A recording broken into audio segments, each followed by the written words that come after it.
ডেৰমহীয়া ৰাজনৈতিক দল এটালৈ ইমান ভয়। 16 মে'ৰ পিছত যিসকল বিদেশী আমাৰ অসমৰ মাটিৰ পৰা টালি টোপোলা বান্ধি বাংলাদেশলৈ গ'ল, তাৰ তালিকা প্ৰকাশ কৰক নৰেন্দ্ৰ মোদী ডাঙৰীয়াই। জালুকবাৰী শুৱালকুছিৰ 5 কিলোমিটাৰ পদযাত্ৰাৰ দুয়োকাষে কেৱল মাত্ৰ ৰাইজ আৰু ৰাইজ, জনতা ওলাই আহিছে, নাৰী ওলাই আহিছে, শিশু ওলাই আহিছে, ওলাই আহি হাতত গামোচা, হাতত কাৰোবাৰ মালা, কেৱল মাত্ৰ অসম জাতীয় পৰিষদৰ জিন্দাবাদ, অসমৰ জাতীয় জীৱনৰ সুৰক্ষিত ভৱিষ্যতৰ সপোন তেওঁলোকৰ চকুত মই দেখা পাইছো। এখন হাতত জাতীয় পৰিষদৰ নীলিম পতাকা আৰু বাওঁ হাতত গামোচা, অসমৰ মানুহৰ স্বাভিমান গামোচা।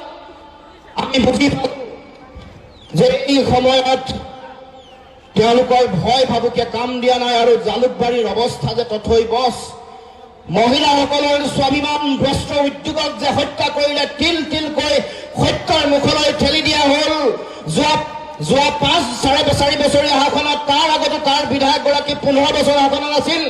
40% তেওঁলোকৰ তাঁতশাল কমি গ'ল, হেৰাই গ'ল। 17,700 তাঁতশালৰ ভিতৰত এতিয়া 6,600 তাঁতশাল তাত জীয়াই আছে। আমি সেই কথা তাত গম পালো, উপলব্ধি কৰিলো। অৰ্থাৎ য'লৈকে গৈছো তাতে তেওঁলোকৰ বাধা, কিন্তু ৰাইজ জনতা ওলাই আহিছে আৰু আমি উপলব্ধি কৰিছো যে অসমৰ ৰাইজৰ হৃদয়ত অসম জাতীয় পৰিষদে ইতিমধ্যে স্থান গ্ৰহণ কৰিছে, ইতিমধ্যে স্থান লৈছে। এই কথা স্পষ্ট হৈ গৈছে যে 21ৰ নিৰ্বাচনত এখন অসমত এখন জাতীয় চৰকাৰ আহিব আৰু অসম জাতীয় পৰিষদে চৰকাৰ গঠন কৰিব। এই কথা নিশ্চিত,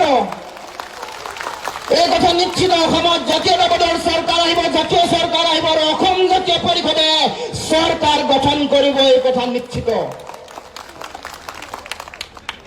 আৰু ৰাইজ আচৰিত হ'ব, আপোনালোকে গৌৰৱবোধ কৰিব। জাতীয় পৰিষদৰ পতাকাৰ তলত একত্ৰিত হোৱা ৰাইজে এতিয়া সৰ্বানন্দ সোণোৱাল ডাঙৰীয়া, বিত্ত আৰু শিক্ষা মন্ত্ৰী হিমন্ত বিশ্ব শৰ্মাৰ সেই সাহস আৰু শক্তি নাই।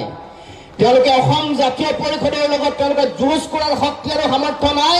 আৰু সেইকাৰণে নৰেন্দ্ৰ মোদী আৰু অমিত শ্বাহক প্ৰতি সপ্তাহৰ মূৰে মূৰে মাতি আনিবলগীয়া পৰিৱেশৰ সৃষ্টি হৈছে। ডেৰমহীয়া ৰাজনৈতিক দল এটালৈ ইমান ভয়, ডেৰমহীয়া ৰাজনৈতিক দল এটালৈ ইমান ভয়। প্ৰতি 15 দিনৰ মূৰে মূৰে তেওঁলোকৰ প্ৰধানমন্ত্ৰী, গৃহমন্ত্ৰী অসমলৈ আহে আৰু মিছা ভুৱা প্ৰতিশ্ৰুতি দিবলৈ সপোনৰ সদাগৰ। 16 মে'ৰ পিছত বিদেশী টালি টোপোলা বান্ধি যাব। আমি আজি ঐতিহাসিক তেজপুৰৰ পৰা প্ৰশ্ন উত্থাপন কৰিব খুজিছো। আমি তালিকা বিচাৰিছো। 16 মে'ৰ পিছত যিসকল বিদেশী আমাৰ অসমৰ মাটিৰ পৰা টালি টোপোলা বান্ধি বাংলাদেশলৈ গ'ল, তাৰ তালিকা প্ৰকাশ কৰক নৰেন্দ্ৰ মোদী ডাঙৰীয়াই।